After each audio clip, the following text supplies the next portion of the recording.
Sure. Thank you. Welcome, everyone. Thank you for joining us today to talk about fNRB update, CCP labelling and Article 6 alignment. It's an important topic and one that will impact projects significantly. So I've brought the creme de la creme in terms of the technical team with me today. So on this webinar, we have Owen Hewlett, who's our Chief Technical Officer.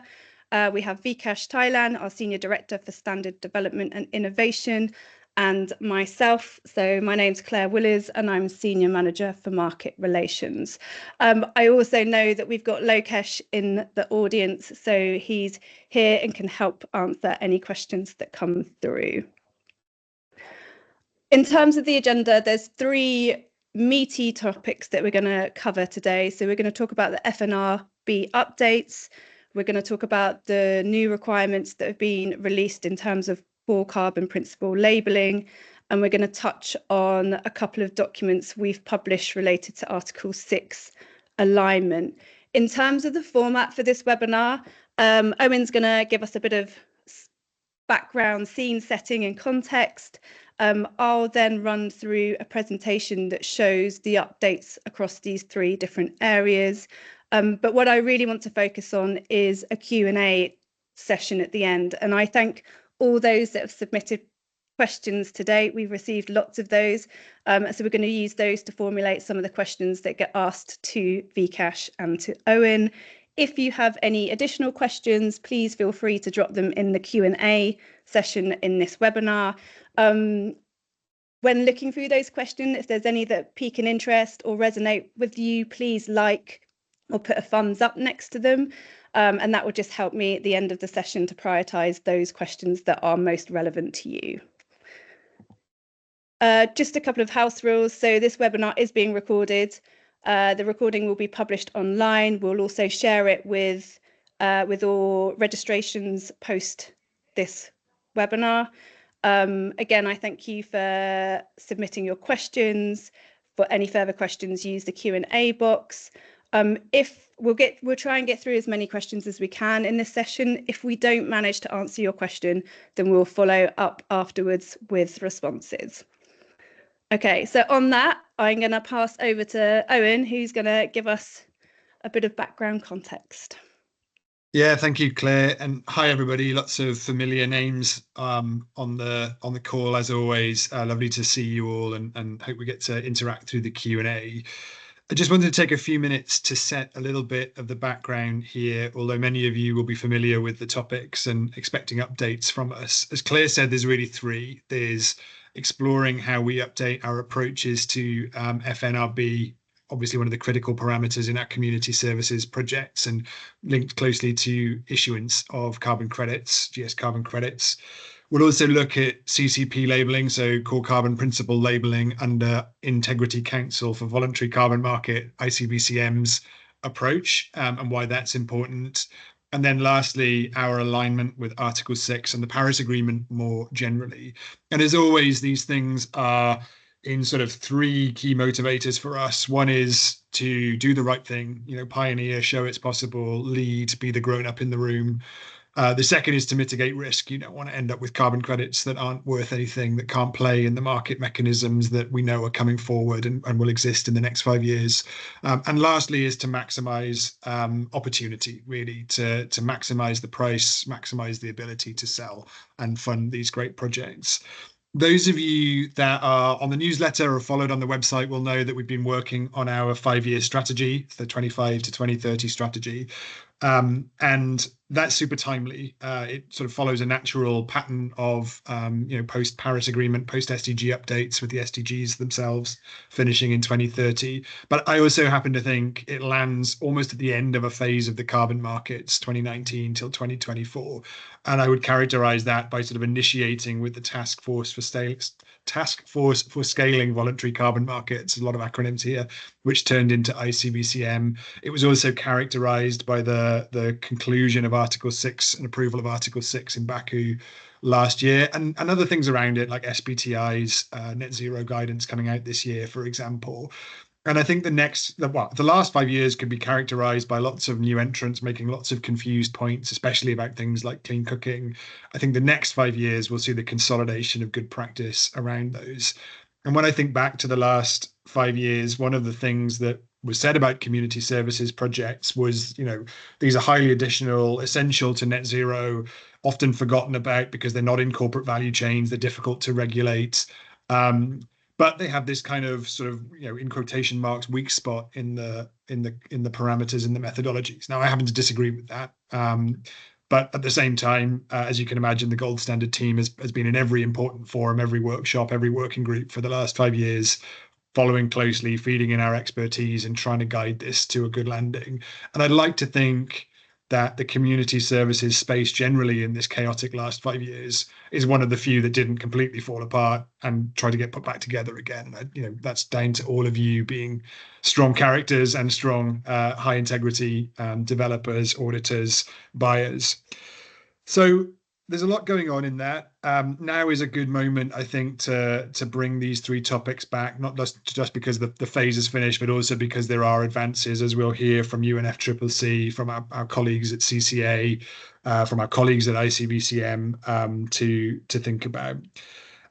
That's everything I wanted to say. We'll be around the whole gold standard team throughout this webinar, watching the Q&A closely, and some of those questions I'm sure will be for me to pick up as well. But I hope you can see that everything we've put together here is being really thoughtfully considered, aligns with where we think the market needs to go and is going naturally, tries to minimize the risk that we end up with stranded assets in the market. And as I said, maximize this potential to be a leader, to be high integrity, and to give maximum access to the different market mechanisms that can fund those projects. With that, I'll hand back to Claire. Right. I was going to say thank you so much for that context setting, Owen. And now I'm just going to run through what some of these updates are. So a couple of weeks ago, we published a communication that had a lot of information in it. One of those was regarding fNRB and a rule update that we published around this topic. I'm not going to spend any time talking about what fNRB is. All of you that are present here know what that is. I think the two key things here is really just that it's a factor used to determine the baseline for emission reductions for community service projects as well as other projects. It's really complex to model. It's based on specific contexts, countries. There's a lack of data, and it's based on methodologies available at the time. So it's a topic that has been in discussion for coming up 2 years now. I speak regularly with project developers regarding this topic, and so it's good to see that there is, although there's still some discussions that need to be had and finalised, it's good to see that there has been progress made with regard to this. So I thought it was worth looking at kind of the current status and some of the tools and methods that are applicable now and at what status they are now. So the CDM tool 30, that's the tool that's used the most within our project pipeline now. It's project specific. This tool is valid for use under the CDM currently, although the MEF panel have recommended the discontinuation of this tool from the 1st of January 2026. Future alternatives for this, so they're looking at developing a replacement and a new method for this tool 30, and the UNFCCC are inviting submissions from stakeholders regarding this. So we would recommend you having a look on their website with regards to that. CDM tool 33, so that's the tool that provides default values.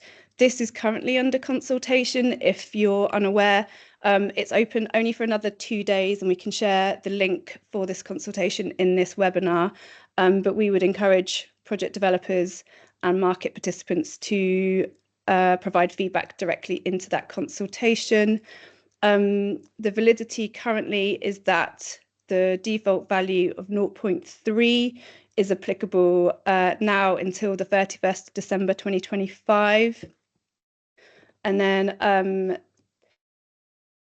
future alternatives is what's being under consultation, but it's looking at how to apply the MOFUS model and looking at default values at a regional or country specific level. The third kind of method that we have is the MOFUS model.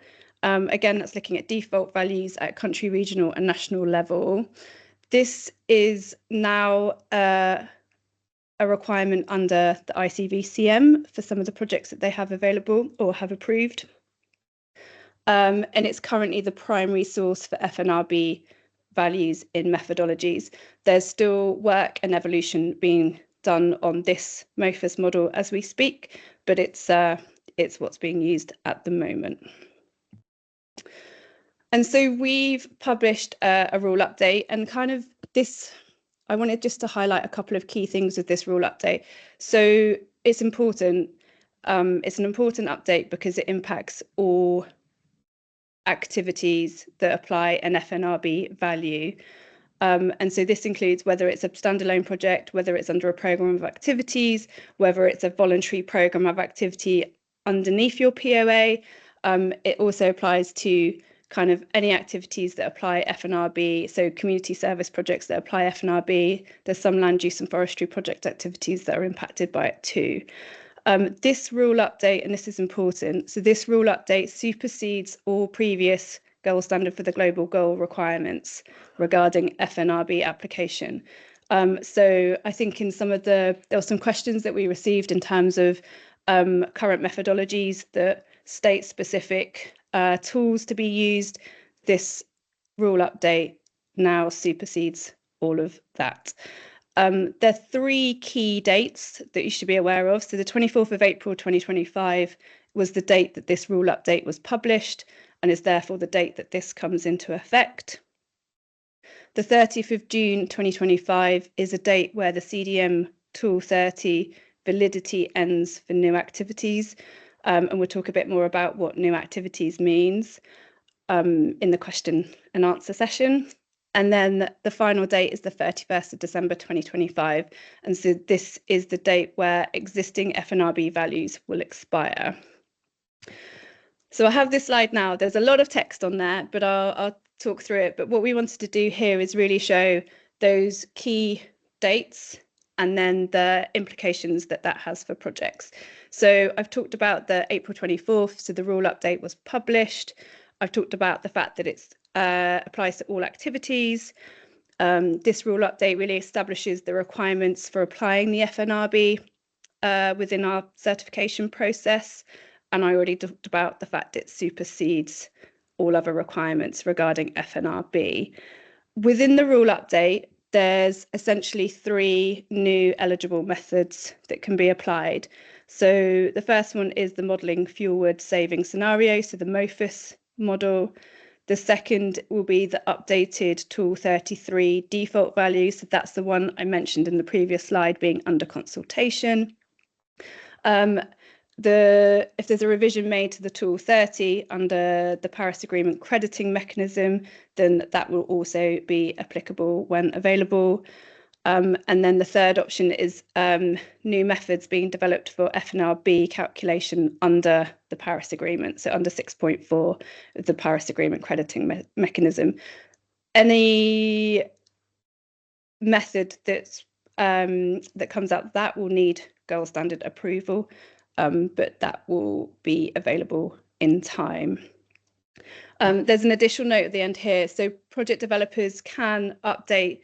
So you can choose which method best supports you. So when methods come out in the future or are available in the future, then project developers can update their chosen methodology that they want to apply using a design change process. June 30th, 2025, the validity of the CDM tool. So this applies to projects that are going into design certification, crediting renewal, or including a VPA under their POA. So basically what this means that after this date, so after June 30th, 2025, a request for going into design certification or a request for crediting period renewal or request for including a new VPA, they will not be allowed to use the CDM tool 30. Instead, you'll have to apply one of the new eligible methods that I just outlined below. That will be a mandatory requirement. There's also options for project developers. So some may choose to apply the new methods before this deadline date, and you are free and easy to do that. The final date on here is the 31st December 2025. And so this talks about the validity of the existing fNRB values.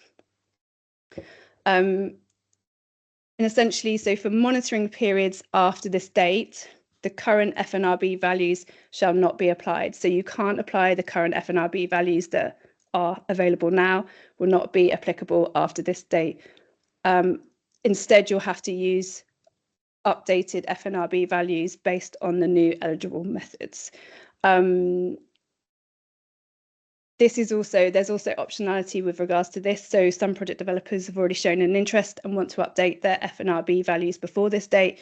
You are able to do so. It's important to recognise that the fNRB values that cannot be updated to credits that have already been issued. In terms of how to update the fNRB values, so projects will need to follow a design change process. There's essentially two tracks to this. So there's an issuance track. So that's the track that you would go through at your upcoming review stage. So if you're about to head into design certification, then you can update it as part of that review process. If you do it within your issuance track, so if you do it as part of your next step in your review stage, there's no additional design change fee incurred. The other option is to submit a design change independently outside of your kind of milestone in your certification process. If you submit an independent design change, there is a fee applicable. So the $1,000 design change fee will be applied. Another couple of important things to note is that design change is not required if a project was to update the fNRB at crediting period. So if you go into crediting period renewal, you don't need to submit a design change. It's part of your normal process. We're also aware that there's going to be an increase in the number of design change submissions. So we've got streamlined procedures in place to support the implementation of this. So we'll be fast tracking these types of design change submissions. We also have increased capacity within the team to help support in managing those going through. The last point I already mentioned is that fNRB values will not be applied to credits that have already been issued. This slide we pulled together, and it's not a mandatory slide. It's really just some recommendations on what project developers should be thinking about. Many of you already have considered all of this and already have this in place and have been thinking about this for a long, long time. Some newer project developers, we thought that this could be useful just to go through some of the kind of key steps. So in terms of actions, it's like really assessing what the project impact is going to be from the updates in this rule update. So analyze what these revised fNRB values will affect your project. As I've said, there's a lot of ongoing discussion in terms of this topic. So it's really monitoring and staying informed of communications that come out from Gold Standard, from the UNFCCC, the EB meeting in July, so that we're expecting some updates coming out from there. So it's really just making sure that you stay abreast of the information. Plan and resource, so develop internal plans and allocate time, personnel and finances to make sure that there's a smooth transition. Apply and implement the new methods, so really look at how to adopt and apply the new approved methodologies. Revise any documentation that needs to be revised. So you need to update the project documentation to reflect these new fNRB values. Meet the deadlines. This is important. So project developers need to stop using prior fNRB values by the 31st of December 2025 and the CDM tool by the 30th of June. This is essential for compliance, so we really iterate this point. I also want to say that our help desk is there and available. So if you do have any further questions or need any further assistance on any of this information, then please reach out to help@goldstandard.org. And that is the end of my fNRB update.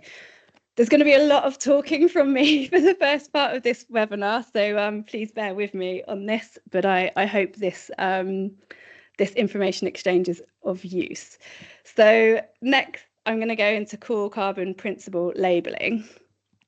So in the same communication we talked about the fNRB updates, we also released requirements for CCP labelling. These are optional requirements, so it's up to the project developer if they want to apply for a CCP label. The requirements detail what a project needs to do and the procedures to enable this labelling of credits. It's aimed at projects that have already reached design certified status and covers programme of activities and voluntary project activities. And the CCP labels apply at a carbon credit level, so they apply at the GSVER. So, and they apply to GSVERs that have been issued to projects that are applying an ICVCM approved methodology version, and they can be applied retroactively for a maximum of up to 2 years.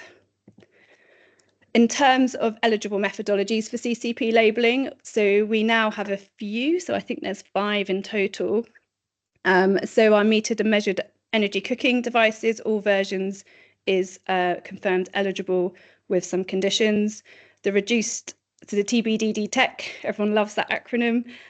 So that version 4 of that has been approved with additional conditions. Version 2, 3 and 3.1, we're expecting a decision on this really soon, so please watch out for that. We also have the animal manure management and biogas methodology, and there's 2 CDM methodologies for landfill gas that are eligible for CCP labelling. All of these are outlined with clear guidance in the requirements that we've published.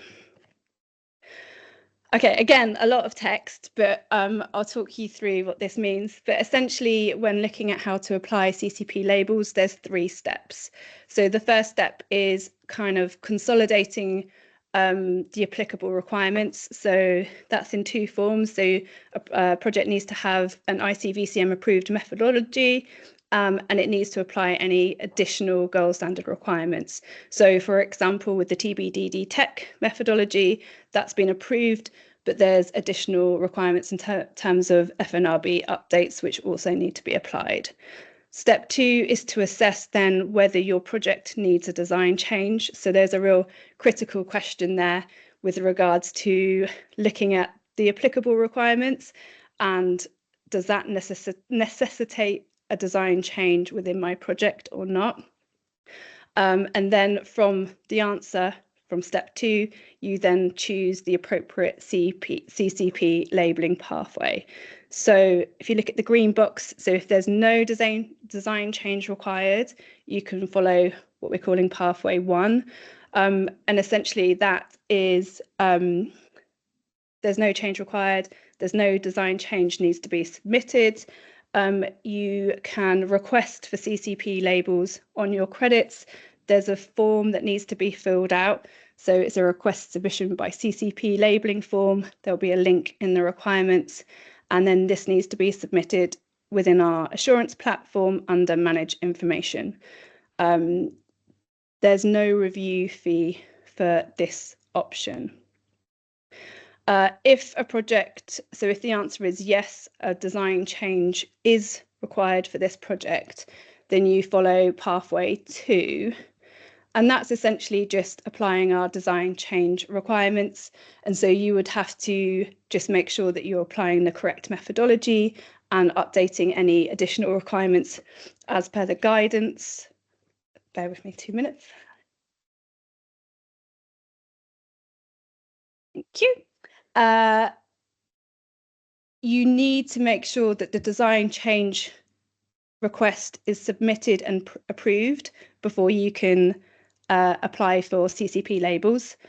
The VVBs have a role to play here, whereby they need to provide a design change validation report, and there is a fee associated with this request.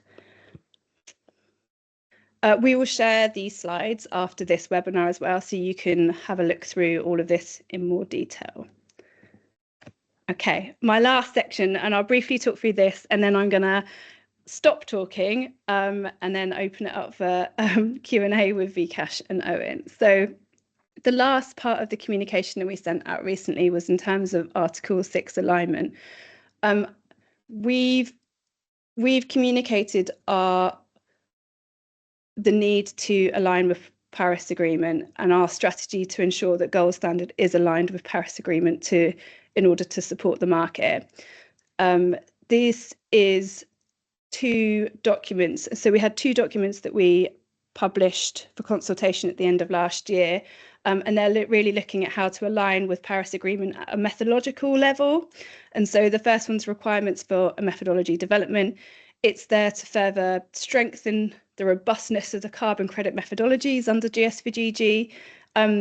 Within this requirement document, there's kind of 3 key aspects. So it's alignment with the Paris Agreement, so ensuring compatibility with Article 6, a broad scope, so it applies to all new and revised methodologies that will be submitted for gold standard approval. And it includes some guiding principles. So it outlines there's 15 core principles following Article 6 and Article 6.4 specifically. And so there's some guiding principles with regards to that. The requirements also provides additional guidance on kind of key methodological approaches. So this includes baseline setting, it includes additionality demonstration, and it includes monitoring requirements. It also allows flexibility for adapting requirements for different policy, jurisdictional, sectoral programs. This document will come into force on the 1st of July 2025, and project transition to the new MEFs will begin from the 1st of January 2026. The second document is requirements for additionality demonstration. So this really is a framework to ensure that climate mitigation goes above and beyond business as usual. The key requirements include that all projects shall demonstrate additional impacts compared to their baseline scenario, so going above and beyond. Projects seeking to use certification for finance or market products shall demonstrate both financial additionality and ongoing financial need. So the document includes requirements regards to kind of our GS4GG methodologies, specific provisions with demonstrating additionality, and the requirements for ongoing financial need. Again, this comes into force on the same date as the previous documents, the 1st of July 2025, and the project transition will begin in 1st of January. My last slide. Another document that we've updated is our product requirements, and this is also to align with Article 6 authorisations. So just take a look at that. And I just included here a timeline. So Q1 to Q3 of 2025, we have updated some of these requirements and published them, which you've seen now. From Q3 onwards, we'll be looking at how to revise and align our methodologies. Each of those methodologies will be going out for public consultation. So we encourage input from stakeholders with regards to those methodologies. And they will come into effect from the beginning of next year.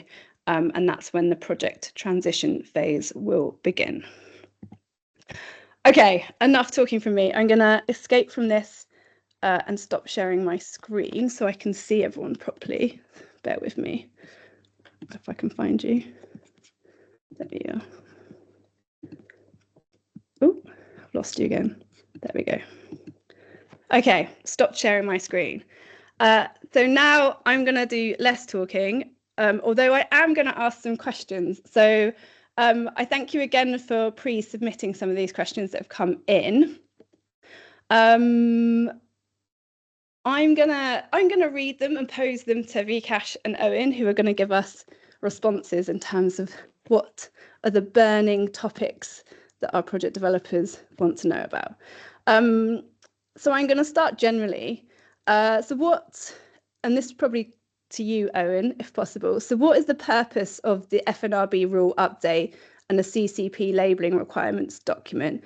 And why publish now when there's still a lot of ongoing discussion going on? Yeah, and as ever, there's quite a lot of inputs into what is already quite a complicated output, as you presented, Claire. I framed it at the beginning, and I said, really, when we're doing these things, you can boil most of our thinking down into three areas: to minimize risk, so minimize risks that credits just aren't fit for the market or become, next to worthless because they're not aligned; maximize opportunity in the sense that credits have the maximal chance to be sold into the different market mechanisms, whether it's CORSIA or Article 6 or fit for some of the use cases under SBTI. And then to try to be the one that shows how it can be done well, to try and drive for high integrity, to be the a thought leader, to be I use sort of somewhat flippantly the grown up in the room, but I mean I'm sure everybody would agree you don't always feel like you're surrounded by grown-ups in the voluntary carbon market over the last 5 years. There's a lot of people come in with very strong opinions about things they don't really understand.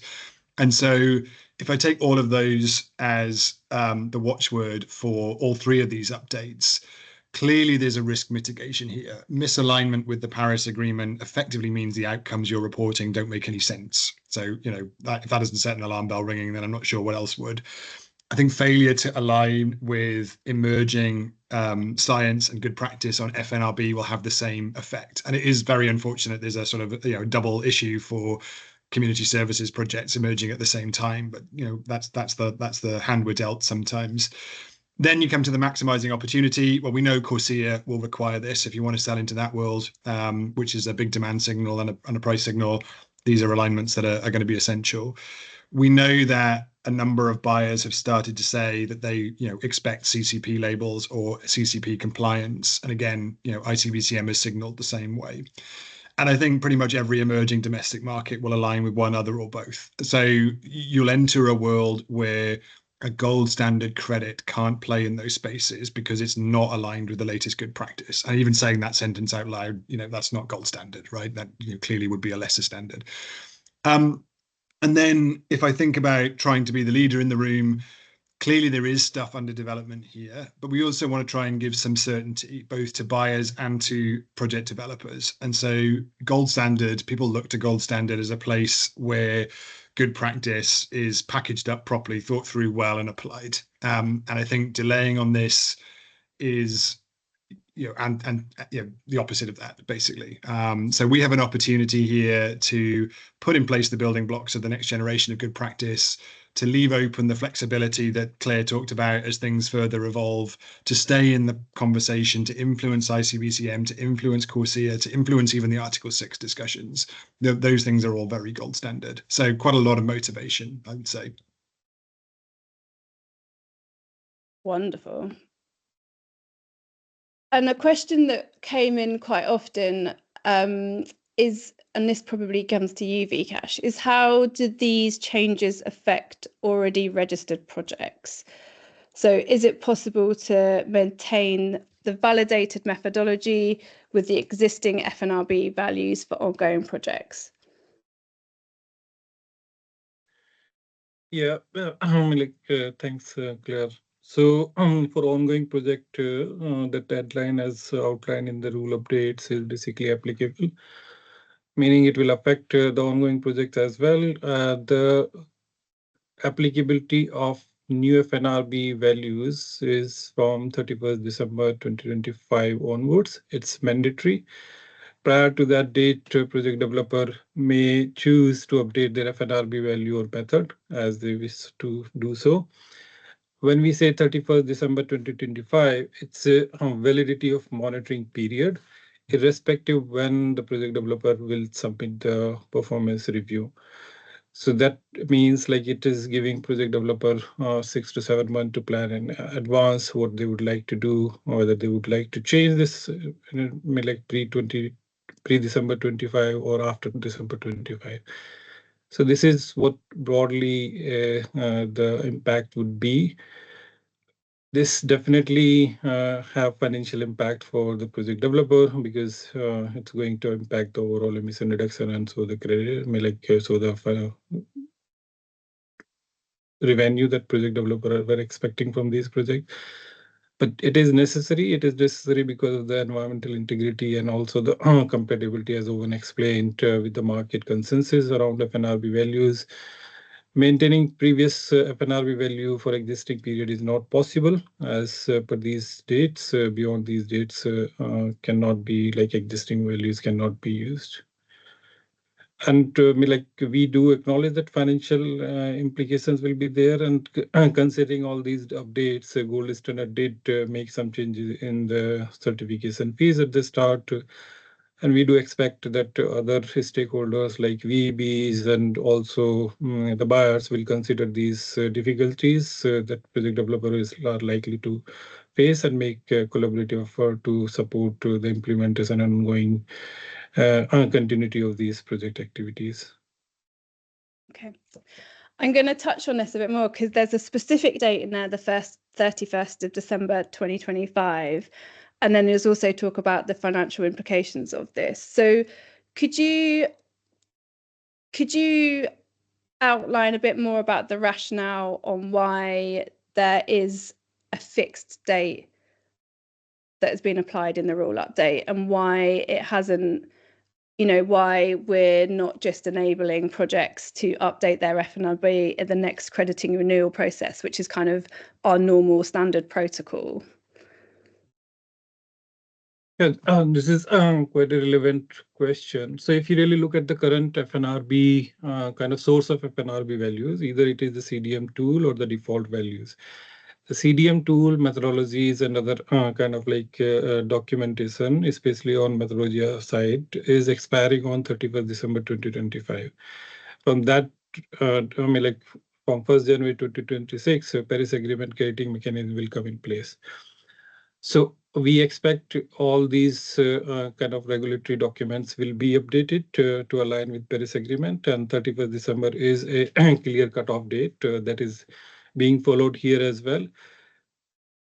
As of now, with the eligible methods, we are following UNFCCC kind of guidelines on fNRB issue, especially the current approaches are not yet defined. We do expect a decision soon for with respect to CDM tool 33. Math panel has already made the recommendation. AB is going to meet in July, so there is a likely decision on default values of fNRB via tool 33. Math panel also invited submission from stakeholders to look at the new methods that can be adopted, and there was a recommendation from Math panel to EB as well to look at alternative methods to kind of design further approaches which will allow project developer to kind of estimate the fNRB value. So there are a lot of development and discussion going on. So as of now, 31st December, as I said, is based on the date when the CDM documentation, especially methodology and tools, are expiring. And in the meantime, Morphos is made available as an alternative option. And then we expect some more development around this issue. And as soon as new methods comes in, we will basically provide further guidance to the project developers. So it's providing clarity and a procedure that project developers can apply now, and then we'll enable them to amend and apply when other tools come into play. Got it. Yeah, and I would add one more quick point. You mentioned in one of your slides that there is an option for the project developer if they choose one method now and later on there is a more advanced approach that comes in. Developer has the flexibility to adopt those kind of new methods as those. We expect that a new method or the default value via UNFCCC tool 33 is going to be a kind of advancement to what we know already. So that flexibility is already baked in the rule update so that developers can basically apply the latest and more scientifically robust approaches. Clear. Okay, I'm going to ask, so a question that came in from a project developer was about So given that MOFIS is an evolving research tool, how will gold standard, and this, we talked a bit about this, and actually you mentioned it with the design change and updating with the design change process, but how will gold standard adapt future updates to maintain regulatory stability for long-term projects? So I guess the question here is really just looking at, with the fact that there's a lot of ongoing discussion and evolving tools, like how are we going to make sure that rules don't change all the time, impacting project development and what they're trying to implement on the ground? Yeah. So, if you look at the fNRB tool, it's a methodology, and it's a kind of part of our procedures, like methodology development procedure, where we keep track of like what is going on, where the new information is coming in, what the science is saying, where the market is basically, where the consensus are. And then we consolidate all these updates, and every 3rd or 5th year, we update our methodologies. The same logic applies here as well, because as you said, MOFIS itself is evolving, and there will be, as we expect that more development, more updates will come from UNFCCC and as well. So we'll keep track of all these updates. As soon as there is a consensus and we have a clarity, we will basically introduce those changes in the methodologies or our regular requirements. And all of these changes are generally basically follows the same standard process, where we will have consultation. We will basically then adopt these with a clear set of timeline, providing enough time for project developer to make those changes. But these changes are very much needed over the period of time to avoid unnecessary criticism of overall sort of credibility of the market. Sometimes changes are difficult, and this is one of those which is going to have major implications for project developer. But our intention here is to really support the developers in long run, provide and facilitate the kind of credible like issuance of the credible GSVERs, which has like more long-term value in the market. I think Claire and Vikas as well, this is the nature of estimating greenhouse gas emissions lends itself to new science emerging and that changing the way we all have to think. And that doesn't jive very well with the certainty that a market mechanism needs, but it is also a fact of our existence, right? I would say in this case, gold standard for the entire time that I've been involved and longer has been an engaged participant in the discussions around how to do this, right? We've had long-term collaborations and coordinations with UNFCCC, with the Clean Cooking Alliance, with the teams behind the academic output as well. So the best thing you can do with uncertainty is to get inside the space and be in the best position to see what's coming down the pipe, basically, to give the maximal opportunity to help shape it and to forewarn people what's coming. So that is what allows us to do exactly as Vikas just said. It's not that we can magically control that some new science doesn't pop up and tell us something we weren't expecting, but you can give yourself the maximum foresight, and I think we've definitely done that here.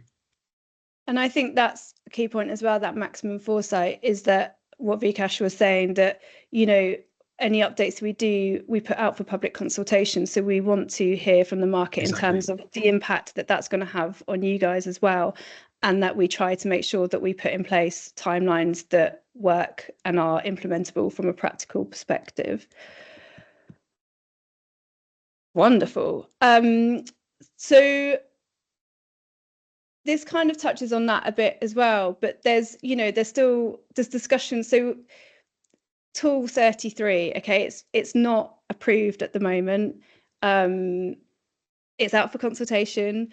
They're going to meet in summer. What is gold standard position if this updated Tool 33 is not approved in 2025?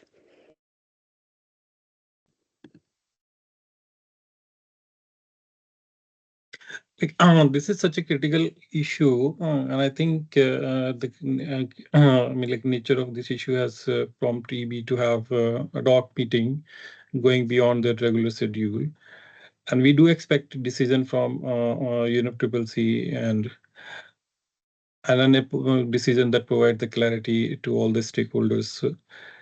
if there is no decision made, we are keeping track, and if there is no decision made, then we are open to really take it forward at gold standard, and we'll be kind of like taking it up as a new standard in consultation with our technical advisory committee, and look for filling this gap at gold standard. But we do actually hope here that UNFCCC come up with a decision, because that provides a global consensus, and also represents the kind of like a scientific sort of robustness here that is very much needed on this particular issue. This is not just one standard related matter. It is it's very much wide across for all kind of like standards and the methodologies where fNRB is being used, and having a global consensus on this particular issue is going to support and get better consensus among the buyers as well. Great. Okay, I'm going to move the question somewhat, and I'm going to talk a bit more specifically about the timelines. So the 30th of June 2025, and we talk about, so the CDM tool 30 will no longer be valid. And we talk about this is applied to new activities. So can you give just a bit more definition of what we class as a new activity in that case? So new refers to the activity that have not yet been submitted for design certification to gold standard. This means like regardless of their current status, whether it is at listed stage the activity or it is at under validation, if it is not submitted to gold standard by June 30th, 2025 for design review, then the new fNRB values should be applied using like one of the eligible method. This also applies to any design change component. If you are looking for changing the design of the project and expanding the boundary or the scope, that means you have to do it before 30th June 2025. Otherwise, for entire project, you have to update your fNRB method to be in line with this requirement. Clear. Okay, and my next question again is around timelines, but it's around the 31st December date. And this was a question that we had a lot in the pre-form, and I've just seen it has 11 votes against it in our Q&A here. So can you talk a bit more about, so does the deadline for using the current fNRB values refer to the it's related to monitoring period, right? So how is it related to the monitoring period? Does it refer to the monitoring period end date, or the date the monitoring report is submitted? And how does it work for monitoring periods that split or span across 2 years? Can you give us a bit more information about this date and how it's applied to monitoring periods specifically? Yeah, and this is one of the most critical questions that we are receiving. So just to be very clear about this, that requirement is related to monitoring period validity. Especially the current fNRB values cannot be applied for the monitoring period after December 31st, 2025. What it means is, like, irrespective when the monitoring report is submitted for performance review, the pre-2025 period must be based on can be based on like the current value or any updated method or value. Post 2025 period must be based on the updated value. You cannot apply the current fNRB values for post 2025 vintage of credits. So this is related to, as I said, this is related to monitoring period validity, and this has no relevance with the submission. You can submit anytime. That's totally valid as long as you are in compliance with other requirement, like the time gap between the previous submission and this submission. That's totally fine if you are in compliance. But for the pre-2025, pre-2026 vintage, you can apply the current value. Post-2025 vintage, you cannot. And so just to clarify on that point, just to make sure I understand, so with a monitoring period that spans across 2 years, you can apply the 2 different values. So anything included up to 2020, the end of December 2025, can use the existing fNRB, but then post that you have to use a new one, but you can apply 2 different fNRBs in the same monitoring period. Yes, you can. Like that's why I said like vintage must be considered here. Wonderful. Wonderful. So I think sticking to like application of the tool, we have had some questions that come in, and so can projects voluntarily use a lower fNRB value compared to the 3 eligible methods? And so the context around this was that some Article 6 buyers are requiring an fNRB rate of 30%, and so that can be lower than some of the rates found in the different methods available. So can projects voluntarily use a lower fNRB value if they wanted to?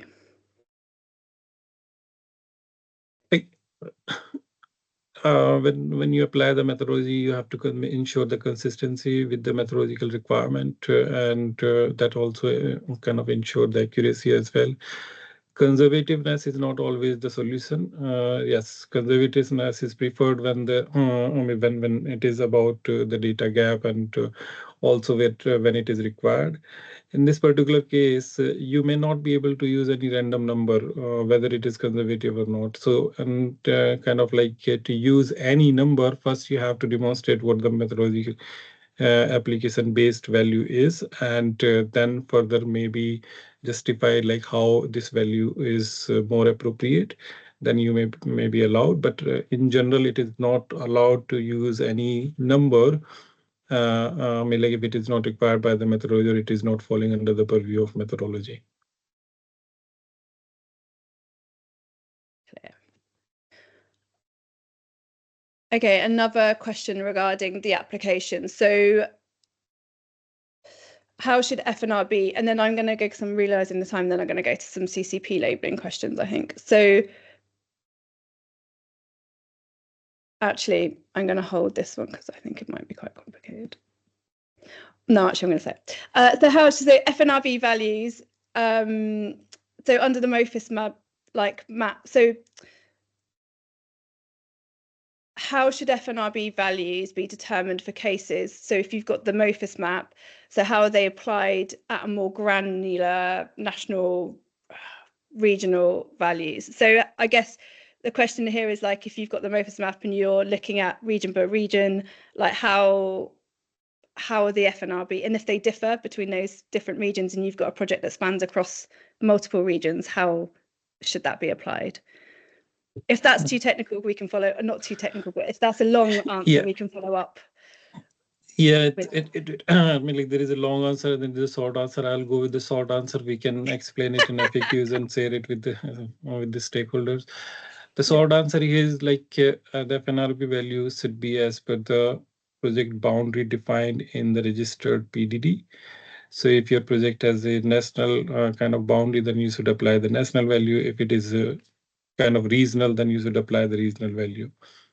Having said that, I mean, like it would be more sort of appropriate to find that fine balance in sort of conservativeness and accuracy, considering the fNRB values as we have seen from MOFIS changing across the within the country drastically. So we would allow the weighted average fNRB value, wherein the project developer may kind of select the project boundary based on where the users are, and then corresponding fNRB value, and then estimate a project level fNRB by kind of like differentiating these project area. This approach will lead to a more accurate sort of representative value of fNRB that is relevant to the project itself.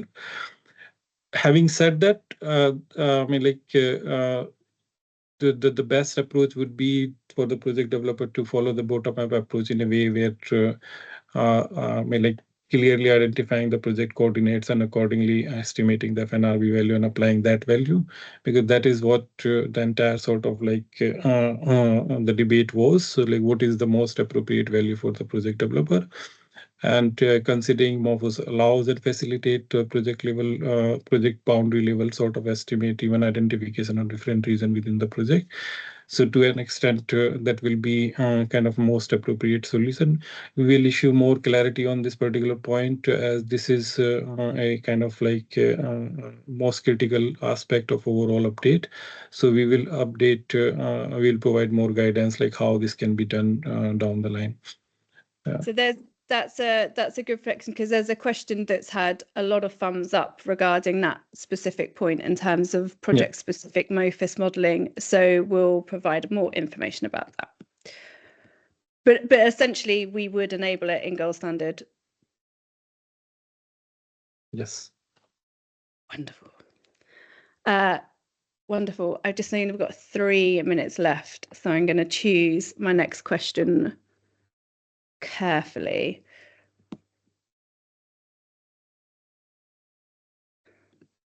And I'm going to choose one from the list. So okay, so there's a question here from Julian. So given that design change was mandated by gold standard without prior notice, is the design change fee still applicable in the specific context of fNRB updates after December 2025? So, like our recommendation is like fNRB updates should be done along with the issuance track, which means like no fee is required if you are updating the fNRB along with your performance review request. So that is a recommended approach. But if the developer would like to go for fNRB update independently, you can do that. But in that case, a fee will be applicable. The design change review fee will be applicable when design change is independently submitted. Okay. And I'm going to ask one final question related to, and this is more specifically at VVBs. So in terms of, and this is for the CCP labeling part of it, so are there additional requirements that VVBs need to be aware of with regards to CCP labeling? For the VEB overall assessment, as we say that VEB is involved when the design change is required. So in that case, VEB will be required to validate and verify the changes. That includes methodology specific changes, and also the ICVCM requirement, like compliance with the ICVCM requirement. That will fall under the scope of design change review at VEB end. Clear. Okay, I knew I should have booked an hour and a half for this webinar, because there's still lots of questions that are pending, but I think we're now on the hour. So what we'll do is, I've already mentioned this, but after this webinar, we will send a communication out that will include a recording of this webinar. It would also include all the questions that have been submitted with answers to those, and the link to this presentation, so you can have a look at it in more detail. We're more than happy to help support and answer any questions related to this topic. We know how important it is. So please do not hesitate to reach out to help@goldstandard.org with any questions that you may have. I'd like to thank Vikash and thank Owen for joining me here and giving me their deep technical knowledge and expertise with regards to this topic. And thank you all for taking the time to join us and to listen to these updates. So thank you so much. See you, Claire. Thank you. Thanks everyone. Everyone.